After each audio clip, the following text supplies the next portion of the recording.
오늘 말씀에는 예수님과 함께 등장하는 두 사람이 있는데, 한 사람은 바리새인, 이름이 있어요. 바리새인, 시몬이라고 하는 바리새인이고, 또 한 사람은 한 여인이에요. 근데 죄인 여인이에요. 이 두 사람을 우리가 대조해 보려고 그래요. 그래서 세 가지 면으로 대조해 볼 텐데, 이 대조하며 말씀을 나누는 동안에 말씀이 비추어 주신 우리의 모습도 볼 수 있기를 바랍니다. 하나님의 말씀과 나를 대조해 보는 것이죠. 첫 번째, 당시의 사람들이 이 두 사람을 봤을 때 어떻게 비교가 됐을까? 한 사람은 바리새인이라고 그랬습니다. 이름이 시몬입니다. 여러분, 바리새인, 페리시라고 하는 단어 자체가 분리된 자다, 이렇게 뜻이에요. 분리된 자, separate 된 사람들. 왜 분리가 됐나 하면은 이 사람들은 누구보다도 엄격하게 하나님의 율법을 지키는 경건한 자들이었어요. 그러니까 그 경건성에 있어서 분리되고 사회에서 인정을 받은 자들이죠. 그들이 바리새인들입니다. 물론 우리가 말씀을 더 나눠보게 되면 그것이 외식적인 것으로 많이 쏠렸던 것으로 우리가 알 수 있죠. 어쨌든 사회에서 인정받는 경건한 자로 알려진 사람입니다. 그러고 보니까 아마 물질적으로도 좀 여유가 있었던 것 같아요. 왜냐하면 예수님을 초청해서 식사를 같이 하게 되었다, 이렇게 돼 있죠. 예수님과 식사를 같이 하기 위해서 특별한 식사 자리를 마련했는데, 이거는 어떤 케이스냐 하면 예수님이 이제 훌륭한 랍비로, 선생으로 인정받기 시작을 하니까 특별 세미나를 집에서 열게 된 거예요. 모셔서 식사를 나누면서 말씀을 듣는 거죠. 그런데 이런 자리는 오픈된, 개방된 자리입니다. 그러니까 동네 사람들이 누구나 원하면 들어와서 그 말씀을 들을 수 있고, 또 좀 가까운 사람들은 식탁에 같이 앉아서 식사를 할 수 있는 기회가 만들어진 거예요. 그러니까 그런 자리를 마련할 수 있는 것은 물질적으로도 여유가 있었던 사람이죠. 예수님을 자기 집에 초청을 했습니다. 그 초청한 동기는 우리가 정확하게 알지는 못해요. 그러나 분명한 것은 예수님의 말씀을 들으려고 하는 것이 있는데, 그것이 호기심에 의한 건지 아니면 의심에 의한 건지, 또는 예수님을 테스트해 보려고 하는 것인지, 그것은 여러분들이 판단하시면 되겠어요. 그냥 오늘 쭉 읽어보면 어느 정도 판단이 섭니다. 자, 이런 사람이 한 바리새인, 시몬이라고 하는 바리새인이었고, 그 다음에 여인과 한번 비교해 봅시다. 이 여인은 어떻게 묘사가 됐느냐 하면 37절에 한마디밖에 없어요. 이 여인에 대해서는 그 동네에 죄를 지은 한 여자, 이름도 없습니다. 이름도 없어요. 그 동네에 죄를 지은 한 여자. 그러니까 이 얘기는 뭐냐면 그 동네가 모두가 다 아는 죄인이라는 거죠. 동네 사람들이 다 이 사람은 참으로 더러운 죄인이다, 이렇게 소문이 난 여자예요. 성경학자들은 아마도 그 여인은 몸을 파는 창녀였을 것이다, 이렇게 추측을 합니다. 어쨌든 온 동네에 다 바닥하게 알려진 죄인입니다. 자, 이 두 사람이 얼마나 차이가 있어요. 한 사람은 남자고 한 사람은 여성입니다. 그 당시에 남성 우월주의 사회에서 서로 이게 같이 앉을 수도 없는 그런 차이가 있죠. 성별이 다르고 사회적 위치도 다르고 다른 사람들이 볼 때 평가가 천지 차이입니다. 한 사람은 경건한 자로 인정받은 바리새인, 한 사람은 동네 소문난 죄인. 그런데 그걸 알려주기 위해서 이 이야기가 쓰여진 건 물론 아니겠죠. 그래서 그 내용을 보게 되면 예상치도 않았던 사건이 터지는 거예요. 이 소문난 죄인 여자가 이 자리에 나타난 거예요. 소위 경건한 자들의 모임, 예수 그리스도를 초청해 놓은 그 자리, 거기에 이 여인이 나타납니다. 근데 나타난 것뿐만 아니라 주인공이 되시는 예수님께 가까이 다가갑니다. 그리고 그 발 뒤에서 하는 행동이 보이는데, 그게 보일 수밖에 없는 것은 그 당시에 이 식사 자리, 그들의 유대인들의 문화에서 식사 자리는 식탁이 이제 이렇게 바닥에 놓여 있고 비스듬히 눕습니다. 그래서 얼굴은 음식을 먹을 수 있도록 식탁에 가까이 대고 발은 뒤로 뽑아가지고 비스듬히 누워서 이제 식사를 하는, 아직도 중동 지역에 가면 그런 레스토랑, 식당에 가서 여러분께서 경험해 볼 수 있습니다. 그러니까 이 여인이 예수님 뒤로 가서 예수님의 발, 그 뒤에서 하는 행동이 다 보이는데 누가가 그것을 아주 구체적으로 기록을 해놨어요. 그 행동 하나를 38절에 보실까요? 예수의 뒤로 그 발 곁에 서서 울며 눈물로 그 발을 적시고 자기 머리털로 닦고 그 발에 입 맞추고 향유를 부으니, 짧은 38절 한 절인데 구체적으로 그 행동 하나하나를 적어놨어요. 발 곁에 서서 우는데 눈물이 흘러내리는데 멈출 수가 없을 정도로 하염없이 눈물이 흘러내렸습니다. 그래서 그 눈물이 예수님의 발을 흥건히 적시게 된 거예요. 그러니까 이 여인이 아이고 내가 어쩌다가 이렇게 예수님의 발을 내 눈물로 적셨는가 해서 쭈그리고 앉아서 자기의 머리를 풀어서 그 머리카락으로 예수님의 발을 하나하나 닦아냈습니다. 그리고서는 그 발에 입을 맞춘 거예요. 입을 맞추며 그리고 가져왔던 향유, 값비싼 향유를 깨뜨려서 그 발에 부었습니다. 예기치 않았던, 순서엔 전혀 없었던 일이 갑자기 벌어진 거죠. 바리새인 시몬은 즉각적으로 판단이 섰습니다. 보시면 39절에 예수를 청한 바리새인이 그것을 보고 마음에 이르되 이 사람이 만일 선지자라면 자기를 만지는 이 여자가 누구며 어떠한 자 곧 죄인인 줄을 알았으리라 하거늘. 이 얘기는 뭐냐면 선지자라면 하는 이 얘기가 진짜 선지자인지 아닌지 앞으로 더 알아봐야 되겠다 하는 그런 뜻이 아니고 이미 판결을 자기가 내린 거예요. 평가가 끝난 거예요. 선지자가 아니다. 만약에 선지자였다면 이 여자가 죄인인 것을 알 수 있었을 것이고 이 여자가 와서 이런 행동을 하는 것을 그가 가만히 놔두지 않았을 것이다. 이 판단이 즉각적으로 선 거예요. 이 여인뿐만 아니라 여인을 죄인으로서 취급할 수 있을 뿐만 아니라 예수님을 판단하고 있는 겁니다.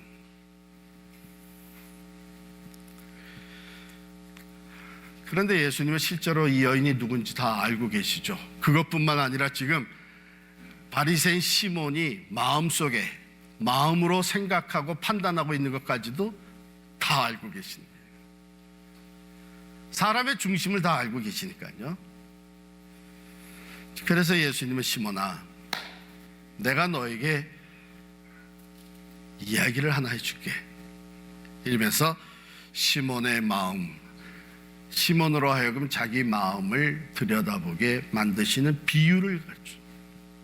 돈을 빌려주는 사람에게 두 사람이 빚을 졌다. 한 사람은 500데나리온의 빚을 졌고 한 사람은 50데나리온의 빚을 졌다. 여기 데나리온은요, 당시에 하루 노동한 일삭이 노동값이 원 데나리온이에요. 이건 뭐냐면 평균 한 가정이 평균 한 가정이 하루 먹고 사는데 필요한 것이 한 데나리온이었어요. 그러니까 50데나리온이면 한 2달 정도 일을 하고 벌어들인 돈. 그런데 500데나리온이면 한 2년 정도, 2년을 일을 하고 벌어들인 돈이에요. 10배 차이죠. 2달과 또 2해, 큰 차이입니다.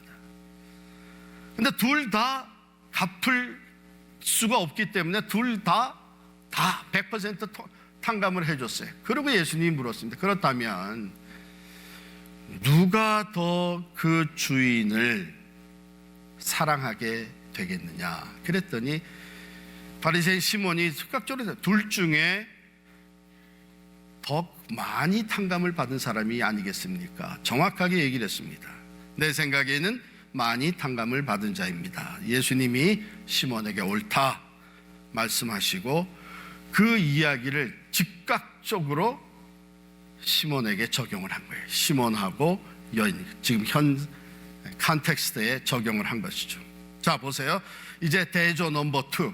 아까 넘버 1은 처음 대조는 당시의 사람들이 외모적으로 사회적으로 볼 때 두 사람이 어떻게 대조가 됐는지. 그런데 이 비유를 가지고 이제는 예수님께서 친히 바리새인 시몬과 이 죄인 여인을 대조합니다.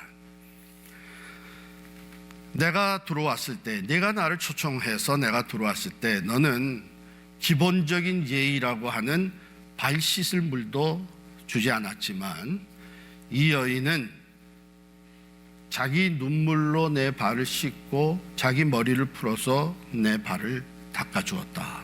또 내가 들어왔을 때 너는 형식적으로라도 당연히 해야 되는, 손님에게 해야 되는 입맞춤도 하지 않았지만 이 여인은 끊임없이 내 발에 입을 맞추었다.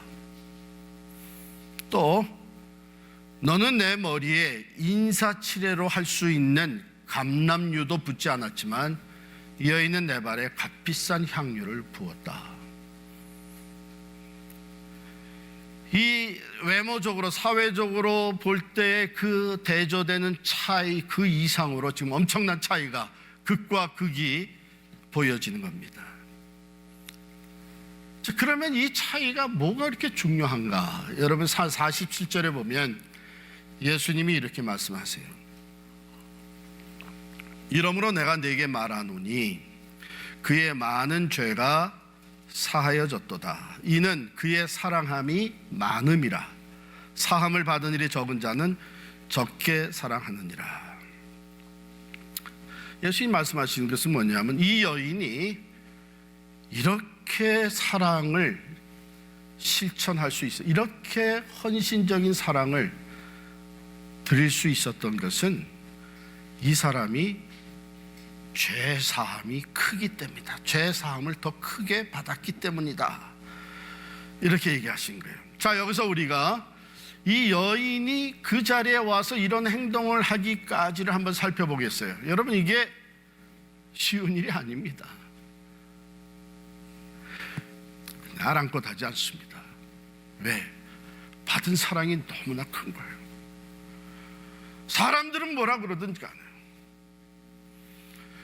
내가 내 사랑을 주님 앞에 쏟아붓는 데는 아무것도 장애가 되지 않은 거예요. 그래서 거기까지 찾아왔고 감격과 기쁨의 눈물로 그 예수님의 발이 적셔졌을 때 머리를 풀어서 발을 닦아드립니다. 그리고 자기가 가지고 있는 향유를 아낌없이 부었다. 값진 향유입니다. 종종 당시의 여인들이 지참하고 있었던 이 향유는 아주 중요한 때 깨뜨리는 것입니다. 많은 경우에 여인들이 결혼할 때 그것을 팔아서 결혼 지참금으로 사용하는 것입니다. 그런데 그걸 아낌없이 예수님께 쏟아부었어요. 이것은 극도의 존경과 사랑의 표현이에요. 이 모든 것이 어디서부터 비롯되어 있냐면 죄사함 받은 그 기쁨과 그 엄청난 은혜, 그것으로 인해서 주님께 드려지는 사랑의 힘이었습니다. 죄 용서받은 결과, 이런 사랑이. 그러므로 예수님은 이 말씀을 통해서, 이 비유와 이 대조를 통해서 죄사함 받는 것과 사랑의 헌신, 주님께 드리는 사랑의 헌신은 연결되어 있다 하는 것을 우리에게 가르쳐 주는 것입니다. 죄가 사하여졌도다 이렇게 기록된 것은 완료된 시제를 얘기하는 겁니다. 이미 죄사함 받은 자가 기쁨과 감사로 이러한 사랑의 헌신을 드린 것이죠. 바리새인, 교만한 자, 자기 의의를 나타내는 자, 실은 자기 자신에 대해서 잘 모르는 사람이죠. 가만히 보면 어쩌면은 오늘날 우리 신앙생활하는 교회 안에도 이 두 부류의 사람이 있는 것 같습니다. 대조가 되는 것이죠. 다 같이 우리는 죄인이다 고백을 합니다. 다 같이 우리는 예수 그리스도의 십자가의 보혈로 그 사랑으로 죄 사함 받은 사람이다 그랬습니다. 물론 그렇습니다. 하나님이 우리에게 베풀어 주신 사랑은 편애하는 사랑이 아니에요. 누구에게는 더 많은 사랑을 부어서 죄 사해 주고 누구에게는 적당한 사랑을 부어서 죄 사해 준 게 아니라 의인은 없나니 하나도 없어요. 모두가 다 죄로 말미암아 영원히 심판받고 죽음에 처해 있어요. 그 문제를 해결해 주기 위해서 그 죄를 다 사해 주시기 위해 십자가에서 보혈을 흘려 주셨습니다. 그러면 하나님이 죄인된 우리 모두를 향해서 부어주신 그 사랑은 한결같습니다. 똑같습니다. 그런데 그 사랑의 크기와 그 사랑의 그 넓이와 그 사랑의 높음과 그 사랑의 파워를 느끼는 정도는 사람마다 달라요. 주신 사랑은 똑같은데 그 사랑을 누리는 정도는 다르다는 것이죠. 예수님이 하신 말씀은 자기 죄가 누구 죄보다도 크고 많다고 하는 것을 철저하게 회개할 수밖에 없었던 이 여인은 자기가 너무나도 많은 죄를 사함받았기 때문에 이 사랑에 감격하고 감사하고 헌신하는 것이 누구보다도 컸다. 그러면 바리새인은 뭐예요? 바리새인과 같은 사람 오늘에도 있죠. 성경이 모두가 죄인이라고 하니까 부인하지는 않습니다. 그러나 내가 그렇게 문제가 많은 사람이라고는 생각하지 않는 거죠. 더더욱 저 죄 많은 여인과 비교했을 때 나는 그래도 바리새인 경건한 사람으로 인정받고 있지 않느냐. 물론 나도 완벽하지는 않지만 그래도 우리 교회에 우리 주변에 있는 저런 사람보다는 내가 낫지.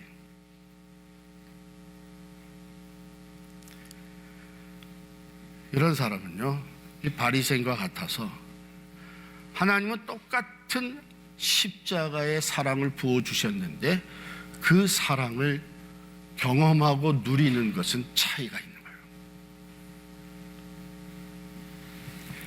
그러니까 이 여인과 바리새인을 예수님께서 대조해 보신 것이죠. 좀 불편하시겠지만 제가 여쭙겠어요. 여러분은 이 말씀에 나오는 바리새인 시몬과 소문난 죄인 여인과 예수님이 비교한 내용을 보실 때에 누구에게 더 가깝습니까? 만약 여러분의 생각에 그래도 나는 저런 사람보다는 낫지. 그래서 어느 정도 나는 하나님의 사랑을 받을 만한 가치가 있는 사람이었다고. 어려서부터 믿는 가정에서 성장을 했고 난 교회를 떠나본 적이 없고 직분까지 맡아 섬긴 이런 생각을 가졌고 그렇기 때문에 나는 좀 다르다. 나는 사랑을 받을 만한 어느 정도의 자격이 갖추어져 있었다. 이렇게 생각한다면 바리새인에 더 가까운 거예요. 그리고 여러분에서 나오는 주님을 향한 헌신과 사랑은 미약할 수밖에 없습니다.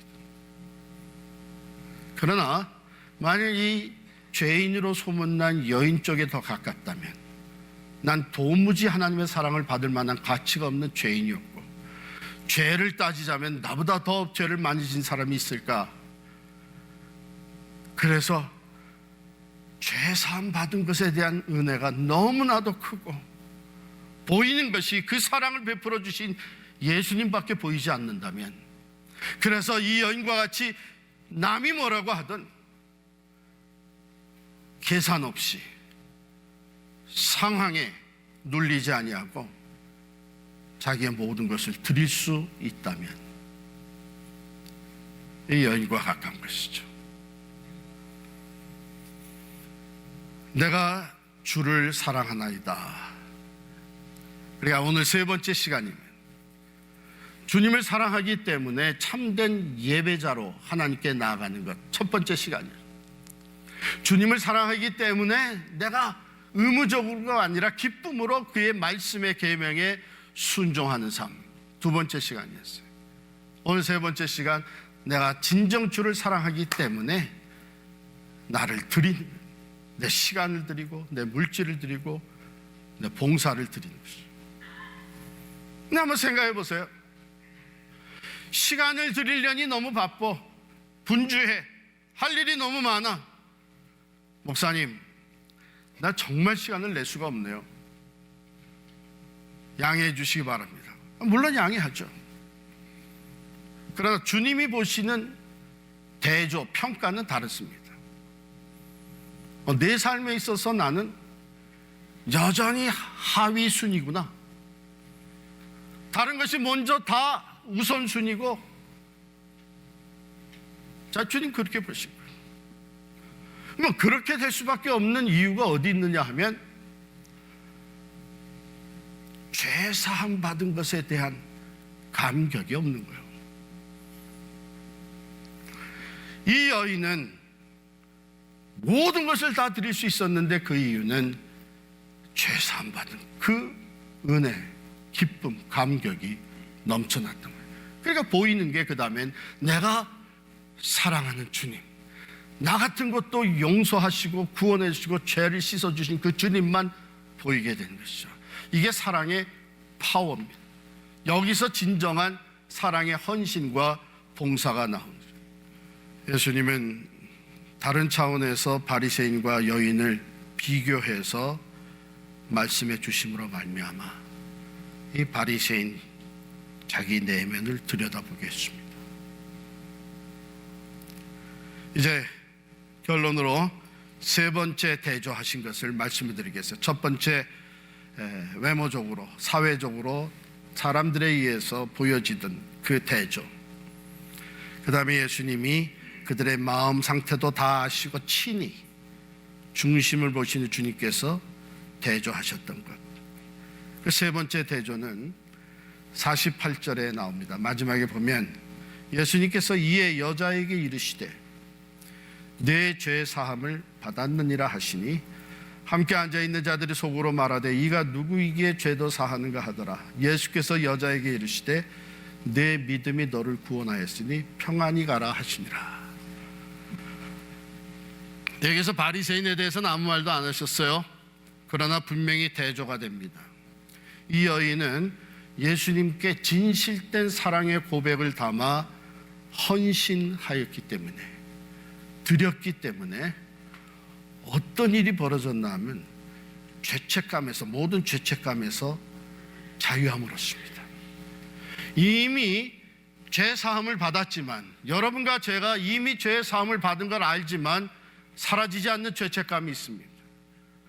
그런데 우리가 그 은혜에 감사하면서, 십자가의 보혈의 은혜에 감사하면서, 죄 사함을 감사하면서 우리의 헌신을, 진실된 사랑의 헌신을 주님 앞에 드릴 때 우리 안에서 죄책감이 사라지는 거예요. 예수님이 이 여인에게 뭐라고 선포합니까? 내 죄 사함을 받았느니라 선포해 주셨어요.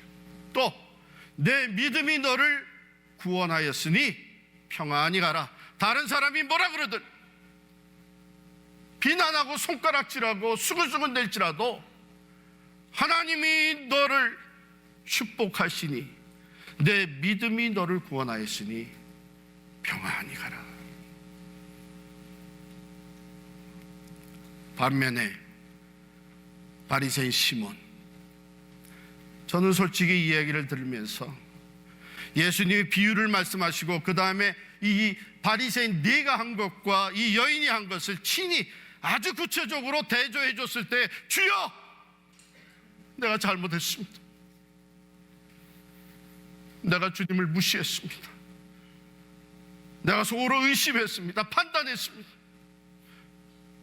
주여 나를 용서하시옵소서. 이랬어야 됐는데 아무 말도 없습니다. 예수님은 여기까지 얘기하시고 그냥 바리새인 시몬에 대해서 다른 말씀 안 하셨어요. 참 안타까운 것은 그 다음에 어디를 뒤져봐도 이 시몬 바리새인이 회개하고 돌아왔다는 얘기가 없습니다. 오늘 우리가 이 말씀, 우리의 내면을 비춰주는 거울이 되는 하나님의 말씀을 받고 여러분의 반응은 뭡니까? 이제는 한 번쯤 내가 주를 섬기고 교회 생활하고 또 헌금 생활하고 봉사하고 하는 것이 진정 어디서부터 비롯되고 있는지를 짚어봐야 되지 않겠습니까? 그 부수적인 거 가지고 더 이상 얘기할 필요 없어요. 대면이냐 비대면이냐, 얼마를 내야 마땅하냐, 어느 정도 시간이 들여야만. It all comes down to the point that how much you love your Savior. 우리가 내 구주 예수를 정말 얼마나 사랑하느냐, 거기에 달려있는 것입니다. 오늘 말씀이 우리 자신을 비춰주는 거울이 되어서 필요한 회개, 새로운 결단, 무엇보다도 주님을 향한 첫사랑을 회복함으로 그 사랑을 근거로 하나님의 배 시간도 물질도 봉사도 드릴 수 있는 우리 모두가 될 수 있기를 간절히 축원합니다.